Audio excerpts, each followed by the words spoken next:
In this video we are talk about how to create a watermark logo like this.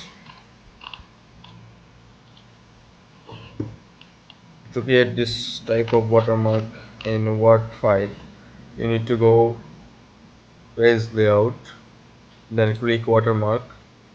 There is so many option. For text option, you can use any style you want. Just say for example confidential. You can customize this text also. There you go. Let's see option no watermark. No watermark, you can delete your option. Text watermark. There is a confidential.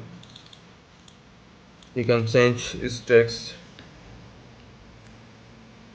Any text have you do you want apply. There you go. You can also play with the size.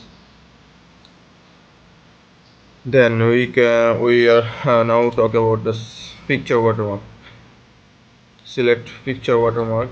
Select pixel. You can use customize any picture which you want. We just talk about this logo, then apply.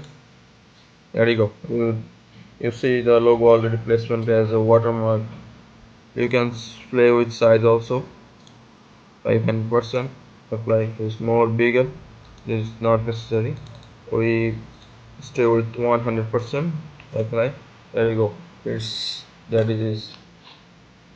how you can use watermark in Word.